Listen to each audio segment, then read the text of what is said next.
7 राज्यों के मुख्यमंत्रियों के साथ कांग्रेस अध्यक्ष सोनिया गांधी ने बैठक की। इसमें झारखंड के मुख्यमंत्री हेमंत सोरेन भी मौजूद रहे। बातचीत के दौरान सोनिया गांधी ने हेमंत सोरेन से शिबू सोरेन का हालचाल लिया। वहीं हेमंत सोरेन ने देश की स्थिति खराब होने का आरोप लगाते हुए युवाओं में नाराजगी और रोजगार की कमी का मुद्दा उठाया। इसके साथ ही जीएसटी से राज्यों को नुकसान होने की बात कहते हुए केंद्र से राज्यों का हिस्सा बढ़ाने की मांग की। मुझे लग रहा है कि बहुत अंडरग्राउंड बहुत ज्यादा आक्रोश है, विशेषकर युवाओं में तो बहुत ज्यादा आक्रोश है, क्योंकि जिस तरीके से यहाँ पर जो उनके रोजगार छीने गए, उनके रोजगार चले गए, ये सभी अर्थशास्त्री टीवी में या अखबारों में लिखते हैं। उसको देखने के बाद पता चलता होगा कि देश की वास्तविक स्थिति बहुत अच्छी नहीं है। और आज मैं शुरू से इस बात के लिए प्रधानमंत्री जी के सामने फ्लैग करता रहा हूं। सेंट्रल गवर्नमेंट ने खुद इस बात को कहा है कि हमारी कमिटमेंट है जीएसटी लगने के बाद हम आपको सर्टेन पीरियड तक कंपनसेशन देने की। और अभी मुझे लगता है अब चूंकि ये कोविड कोरोना का जो संक्रमण आया, इससे तो हम लोग को लगता है जो कंपनसेशन पीरियड था, ये पीरियड को भी बढ़ाना चाहिए। कंपनसेशन भी बढ़ना चाहिए और पीरियड्स को भी बढ़ाना चाहिए, क्योंकि हमारे पास तो ऐसे ही रिसोर्स नहीं है। अभी तो बहुत मुश्किल से हमारे जितने भी कोल ब्लॉक्स हैं, आयरन ब्लॉक्स हैं, सबको बेचने पर ये लगे हुए थे, ऑक्शन करने पे लगे हुए थे। ये तो मैं सुप्रीम कोर्ट में जाकर के इन चीजों को मैंने रोका है। और उस पर हम लोग होमवर्क भी कर रहे हैं कि हम अपने रिसोर्स को अपने राज्य के बेनिफिट के लिए कितना यूज कर पाए, रिसोर्स जनरेट कर पाए, ताकि सेंट्रल गवर्नमेंट के लिए हर एक रुपया के लिए हम मोहताज ना हो। ये हमारा वर्क प्लान में है। कोरोना महामारी को देखते हुए हर तरफ से जी मेन और नीट यूजी की परीक्षा को स्थगित करने की मांग की जा रही है, लेकिन नेशनल टेस्टिंग एजेंसी ने कहा कि परीक्षा की तारीख में किसी भी प्रकार का बदलाव नहीं किया जाएगा। परीक्षा तय तारीख पर होगी। तय समय के मुताबिक जी मेंस की परीक्षा 1 से 6 सितंबर को होगी, जबकि नीट की परीक्षा 13 सितंबर को होगी। हालांकि नेशनल टेस्टिंग एजेंसी ने कहा कि कोरोना संकट में परीक्षा सुरक्षित तरीके से हो, इसके लिए कई चरणों की योजना बनाई गई है। मसलन परीक्षा केंद्रों की संख्या बढ़ाई जाएगी, परीक्षा कक्षों में छात्रों की संख्या कम होगी, परीक्षा कक्षों में अभ्यर्थियों को दूर दूर बैठने की व्यवस्था है और परीक्षा केंद्रों में अंदर आने और बाहर जाने के दौरान सोशल डिस्टेंसिंग का पालन भी करना होगा। तो राष्ट्रीय परीक्षा एजेंसी, नेशनल टेस्टिंग एजेंसी ने क्या कुछ कहा है, प्रोटोकॉल जो परीक्षा का होगा किस तरीके से होगा। तो जी मेन और नीट की परीक्षाओं की तारीखों की घोषणा हो गई है। छात्रों के मन में सवाल हैं, तो शिक्षाविदों का कहना है कि छात्र बिना तनाव के परीक्षा दें, संक्रमण से बचने के लिए सभी एहतियात उपाय करें। लेकिन मैं विद्यार्थियों से ये आह्वान करना चाहता हूं कि आपके हित में ये काम स्टेप लिया गया है। इस कोविड-19 के दौरान भी इतनी महासंक्रमण है, ऑल ओवर वर्ल्ड में ग्लोबल है, पैनिक, लेकिन पैनिक नहीं होइएगा आप। और जो एग्जामिनेशन सेंटर पर आप जाएं तो बिल्कुल रिलैक्स होके जाएं, 1 घंटा 1.5 घंटे शेड्यूल से पहले जाएं। अभी इसकी बात चल रही है कि जो भी बच्चे सेंटर पे पहुंचेंगे उनको मास्क दिया जाए, ग्लोव्स दिया जाए, उसी में उनके एग्जामिनेशन हो। और जो रूम होगा, रूम का स्ट्रेंथ भी बहुत कम रखा गया है सोशल डिस्टेंसिंग को मेंटेन करने के लिए। इसके कारण सेंटर्स भी बढ़ सकते हैं, बहुत सारे सेंटर, नए सेंटर बनेंगे। तो एनटीए भी अपनी तरफ से पूरी कोशिश कर रही है कि ये जो इतनी सारी चीजें हो रही है इसमें ज्यादा दिक्कत स्टूडेंट्स को नहीं हो। स्थिति उतनी अच्छी नहीं कही जा सकती है, फिर भी एग्जाम देने लायक स्थिति है। इसलिए एग्जाम देने की हम लोग पूरी तैयारी किए हैं और सरकार भी तैयारी कर रही है। हाँ, तैयारी का तो समय मिला है इस बार। और जहाँ तक प्रिकॉशन की बात है, वहाँ तक एनटीए वाला बोला है कि मास्क, सैनिटाइजर, बोतल, ये सब अपना खुद लाना है। कांटेक्ट किसी से करने की कोई ज़रूरत नहीं है, तो प्रिकॉशन तो अपने से खुद करना ही पड़ेगा। तो कोरोना से संक्रमित जेएमएम अध्यक्ष शिबू सोरेन बेहतर इलाज के लिए दिल्ली पहुंचे, जहां मेदांता अस्पताल में उनका इलाज किया जा रहा है। रांची से बोकारो के जरिए राजधानी एक्सप्रेस से दिल्ली पहुंचे शिबू सोरेन के साथ स्वास्थ्य कर्मियों और सुरक्षा कर्मियों की 15 सदस्यीय टीम है। और आपको यह बताएं कि 22 अगस्त को झारखंड मुक्ति मोर्चा के अध्यक्ष और राज्यसभा सदस्य शिबू सोरेन और उनकी पत्नी रूपी सोरेन कोरोना पॉजिटिव पाए गए थे। इसके बाद दोनों को आइसोलेट किया गया था। शिबू सोरेन की उम्र 76 साल से अधिक है और ऐसे में कोरोना संक्रमण की पुष्टि के बाद उनकी चिंता बढ़ गई है। झारखंड आंदोलन में शिबू सोरेन के साथी रहे सूरज मंडल ने उनके जल्द स्वस्थ होने की कामना की। उन्होंने कहा कि वे शिबू सोरेन के कोरोना संक्रमित होने से काफी आहत हैं। सूरज मंडल ने शिबू सोरेन के दीर्घायु होने की कामना की। ऐसा है कि शिबू सोरेन और मैं 35-40 साल तक ऐसा था, एक शरीर जो है, दो शरीर एक जान थे, और पानी में लाठी मारो तो अलग नहीं होता, ऐसे थे।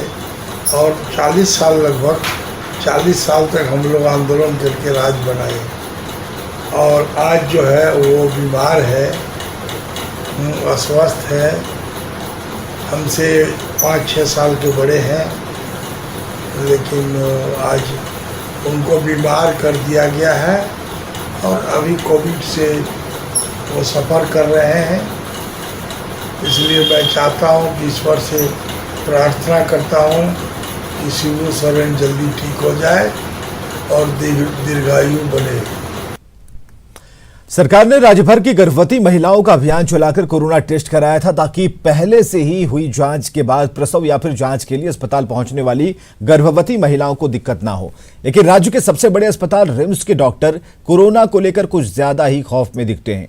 निजी के साथ सरकारी अस्पतालों में भी 10 दिन पहले कराए गए कोरोना जांच रिपोर्ट नहीं मानने और फिर से रिम्स से जांच कराकर आने के फरमान से गर्भवती महिलाएं परेशान हैं। पूरे मामले में अधीक्षक ने सफाई दी है और कहा है कि दोबारा जांच से किसी को परेशानी नहीं होनी चाहिए। हालांकि इसका जवाब उनके पास नहीं था कि जब दोबारा जांच करानी ही है तो फिर स्वास्थ्य विभाग ने गर्भवती महिलाओं की जांच कराकर डाटाबेस क्यों बनाया था। अल्ट्रासाउंड करवाना है तो कोरोना जांच तो हम गौले में करवा चुके हैं, तो यहाँ वहाँ नेगेटिव आया, तो यहाँ बोल रहे नहीं रिम्स का चाहिए। वहाँ से कोरोना टेस्ट करवा के आए पत्नी का, हाँ, तो यहाँ पर आए तो बोला कि नहीं यहाँ से करवा के आइए न्यू ट्रामा सेंटर से। हम बोले कि सर तो वहाँ का सरकारी पेपर है, हम लोग बाज़ाब्ता वहाँ से सैंपल दे के हम लोग कोरोना टेस्ट करवाए हैं। बोला कि वहाँ का कोई मतलब नहीं, वहाँ का नहीं चलेगा, यहाँ से करवा के आइए। कोरोना जांच डॉक्टर के आधार पर भी यदि उन्हें शक होता है, अगर सिम्टम परसिस्ट कर रहा है और वो कोविड इंडिकेट कर रहा है सिम्टम, तो कोई भी डॉक्टर दोबारा यहाँ पर जांच करा सकता है। इस पर आप लोग को कोई ये नहीं होना चाहिए। अगर एक से अधिक बार जांच हो रहा है तो ये तो कोई खराब बात नहीं है। रांची का अटल स्मृति वेंडर मार्केट करीब 5 महीने बाद आज फिर से खुल गया। रांची नगर निगम की मेयर आशा लकड़ा और डिप्टी मेयर संजीव विजयवर्गीय ने नारियल फोड़कर बाजार खुलने का श्री गणेश किया और इस दौरान सभी वेंडर्स को मास्क पहनने और सैनिटाइजर का इस्तेमाल करने की नसीहत दी गई। हालांकि इसी दौरान वेंडर्स के 2 गुटों के बीच स्थान आवंटन को लेकर तीखी बहस हो गई। दोनों तरफ से नारेबाजी हुई। आखिरकार मेयर और डिप्टी मेयर ने वेंडर्स के दोनों गुटों को शांत कराया। मौके का जायजा लिया हमारे सहयोगी संजय कुमार सिन्हा ने। आखिरकार 5 महीने बाद रांची के अटल स्मृति वेंडर मार्केट आज खुल गया। मेयर और डिप्टी मेयर ने नारियल फोड़कर रिबन काटकर खुशियों का शुभारंभ किया और आज से बाजार शुरू हो गया। हमारे साथ मेयर भी हैं, डिप्टी मेयर भी हैं, साथ में नागेंद्र पंडित जी भी हैं। हम बात करते हैं कि आज वेंडर मार्केट खुल गया, क्या संदेश देना चाहेंगे, क्या मैसेज क्या है? बहुत मशक्कत के बाद में वेंडर मार्केट खोला गया, उसमें मेयर, डिप्टी मेयर और हमारा पदाधिकारी सबने मिलकर के एड़ी चोटी एक किए कि पूरा रांची में सभी दुकान खुल गया। सिर्फ अटल नाम होने के कारण वेंडर मार्केट को लोग नहीं खोल रहे थे। देर होती है अंधेर नहीं होती है, इसके लिए अभी साधुवाद करते हैं कि आप देर वही सही, आपका कान में आवाज़ तो सुनाई दिया, और आवाज़ जब सुनाई दिया तो आज वेंडरों के लिए एक सौगात है कि आगे इनका जीवन अच्छे से चल पाए, अपना परिवार चला पाएंगे। क्योंकि 6-6 महीना का भरपाई इनका कैसे होगा ये सोचने वाली बात है, लेकिन कोई बात नहीं, खुले हैं। पुनः धन्यवाद करते हुए वेंडरों को बहुत शुभकामना कि आप अपना जीवन बसर कर पाएंगे। इनसे आग्रह है कि आज जब मार्केट खुल गया है, कोरोना महामारी आदमी देख के नहीं होती है, आप जरूर नियमों का पालन करें। कि यहाँ पर अटल वेंडर मार्केट में सोशल डिस्टेंसिंग का भी ध्यान रखा गया। आप देख रहे हैं कि 6-6 फीट पर यहाँ पर सर्किल लगाया गया है। साथ में जब आप प्रवेश करेंगे अटल वेंडर स्मृति मार्केट में तो यहाँ पर सैनिटाइजर की व्यवस्था की गई है कि आप सैनिटाइज होकर के ही वेंडर मार्केट में प्रवेश करें। दुकानदारों में उत्साह है, प्रशासन का हौसला है और ऐसे में उम्मीद है कि बाजार में जल्द रौनक लौटेगी। कैमरामैन संजय सिंह के साथ संजय कुमार सिन्हा, न्यूज 18 रांची। गिरिडीह में आरजेडी नेता कैलाश यादव की पीटकर हत्या कर दी गई। बेंगाबाद थाना क्षेत्र के मोतीलेदा के चमारटोली गांव के पास यह घटना घटी और यहां नक्सलियों ने आरजेडी नेता कैलाश यादव और बीजेपी नेता इंद्रलाल वर्मा पर जानलेवा हमला बोला था। घायल होने के बाद धनबाद ले जाने के दौरान आरजेडी नेता कैलाश यादव की मौत हो गई। वहीं बीजेपी नेता इंद्रलाल वर्मा का पीएमसीएच में इलाज चल रहा है। बीजेपी नेताओं ने हत्या को सरकार की विफलता बताया। राज्य में बढ़ती आपराधिक घटनाओं को लेकर राज्य सरकार पर हमला बोला है। प्रशासन का विलम्ब मांग करूंगा तो इसको तुरंत कार्रवाई करते हुए दोषी व्यक्तियों पर कार्रवाई करें और उनको गिरफ्तार कर जेल भेजें, नहीं तो हम लोग जिला जाट समाज के तमाम लोग इस पर अपने कार्रवाई करते हुए शहर का चक्का जाम करेंगे ताकि इसको न्याय मिल सके। सुरक्षा को भरोसा नहीं है, प्रशासन तंत्र फैल है, लोगों का जान का खतरा बना रहता है।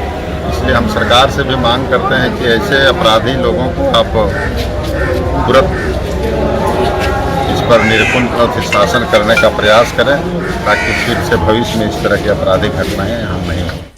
और गिरिडीह में अगवा पंचायत सेवक की भी हत्या कर दी गई है। भिलवाघाटी थाना क्षेत्र में उनका शव पाया गया। आपको ये बताएं कि रविवार की शाम पंचायत सेवक विजय कुमार भदानी का नक्सलियों ने अपहरण किया था। वे देवरी ब्लॉक में पंचायत सचिव के पद पर थे। बिहार के सीमावर्ती इलाके से उनका शव बरामद किया गया है। घटना से परिवार में कोहराम मच गया। कर्मचारी संघ भी घटना से बेहद आहत हैं। सत्ता का विकेंद्रीकरण कर पंचायतों को अधिकार देना गांव के विकास की सबसे बड़ी पहल थी, लेकिन सरकारी उदासीनता और लापरवाही ने सिस्टम की सूरत बिगाड़ दी। रांची जिले के ज्यादातर पंचायत सचिवालयों में ताला लटका रहता है, जिसकी वजह से गांव का विकास ठप है। राजधानी रांची के कमेड़े पंचायत सचिवालय में जब न्यूज 18 की टीम पहुंची तब वहां ताला लटका मिला। ग्रामीणों ने यह बताया कि पिछली बार ताला कब खुला था उन्हें भी याद नहीं। ग्रामीणों से बात की हमारे सहयोगी संजय कुमार सिन्हा ने। गांव के विकास का आधार होता है पंचायत, यानी वो स्थान जहां गांव के विकास की रूपरेखा तय होती है। राज्य स्तर पर कौन सी विकास योजनाएं चल रही है, गांव में कौन सी विकास योजनाएं चलनी है, गांव का विकास कैसे हो, इस सब की पटकथा लिखी जाती है पंचायत सचिवालय में। हम इस समय खड़े हैं कमले पंचायत सचिवालय में, जहां ग्रामीणों की शिकायत है कि पंचायत सचिवालय का ताला कभी खुलता ही नहीं। क्या शिकायत है आपकी? शिकायत तो कोई आती, खाली ताला नहीं खुलते हैं सर, तो हम लोग क्या जानेंगे तब। कभी आप यहाँ काम कराने के लिए आते हैं, कोई काम होता है? नहीं होता है। गांव की मुखिया उनको जब अपना काम रहता है, पर्सनल काम रहता है तो आती है, और नहीं तो गांव के काम के लिए नहीं आती है। नहीं, पंचायत समिति की बैठक नहीं होता है। तो पंचायत समिति की बैठक भी नहीं होती है, जबकि यह बैठक अनिवार्य है, होनी चाहिए। अधिकारी भी इस बैठक में आते हैं। ताला पिछली बार कब खुला था, कभी तो आपने देखा होगा।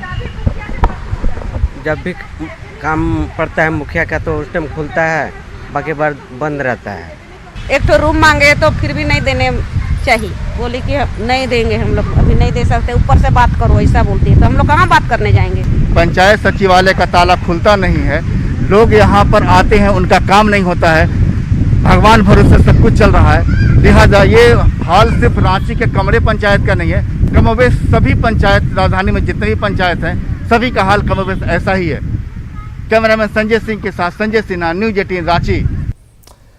इधर कोल्हान के सबसे बड़े सरकारी एमजीएम अस्पताल का हाल बेहाल है। अस्पताल में बिजली 24 घंटे में मात्र 8 से 9 घंटे ही रहती है और उधर बिजली नहीं रहने की वजह से कोविड वार्ड में इलाजरत कोरोना के मरीज काफी परेशान हैं।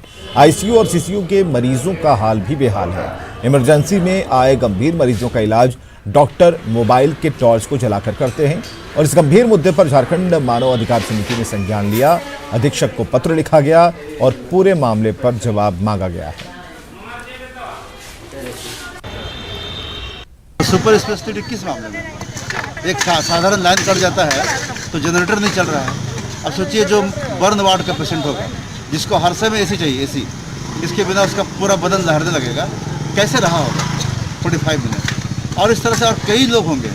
अगर मान लीजिए कोई ऑपरेशन चलता रहता, कोई तरह का बात होता रहता, इस तरह का जो सीरियस बात है पेशेंट के साथ में, तो डॉक्टर क्या करेंगे बेचारे? तो डॉक्टर, नर्स, तमाम लोग परेशान है और साथ साथ जो झेलन है वो मरीजों के लिए। इधर बहुत दिनों से जो स्थिति है कि बिजली नहीं कटती है और कभी विशेष परिस्थिति में जैसे एक दिन कुछ मिनट के लिए कटा था, लेकिन उसके बाद तुरंत बहाल कर दिया गया। इसलिए जो पहले ये समस्या थी एमजीएम में कि बार बार बिजली कट जाती थी और घंटों, कभी कभी तो 12-12, 14-14 घंटे तक बिजली नहीं रहती थी, अभी ऐसा है कि हम लोग को इससे निजात मिला है। और गुमला से खबर, जहां पुलिस अधिकारियों की लापरवाही से एक बेकसूर युवक बिना अपराध के ही 3 साल से जेल की सजा काट रहा है। दरअसल किसी दूसरे युवक ने मासूम के साथ रेप किया था। उस वक्त पुलिस ने निर्दोष दिव्यांग को गिरफ्तार किया, जेल भेज दिया। अब कुछ दिन पहले आरोपी ने फिर एक और लड़की के साथ रेप की घटना को अंजाम दिया। इसके बाद पकड़े जाने पर उसने पहले की भी वारदात में शामिल होने की बात कबूली। अब पीड़ित के परिजनों ने एसपी और डीएसपी को पत्र लिखा है और डीजीपी से इंसाफ की गुहार मांगी है और साथ ही पूरे मामले में शामिल दोषी पुलिसकर्मियों के खिलाफ कार्रवाई की बात कही है।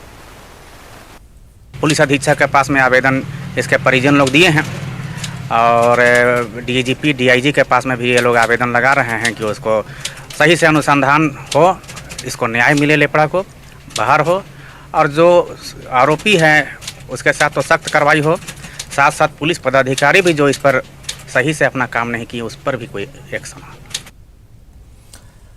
पश्चिम सिंहभूम जिले के कई इलाकों में करीब 2 से 3 घंटे तक जोरदार बारिश हुई, जिससे कई इलाकों में बाढ़ जैसे नजारा देखने को मिला। सबसे अधिक भयावह नजारा जिले के जगन्नाथपुर, नोवा मंडी, बड़ा जामदा और चक्रधरपुर इलाके में दिखा। डंगुआ पोसी और बड़ा जामदा में सड़कों पर बारिश की तेज धार बहने लगी। पूरे इलाके में बारिश का पानी भर गया। डांगुआ पोसी के रेलवे कॉलोनी की सड़कों पर घुटने भर तक पानी नजर आ रहा था।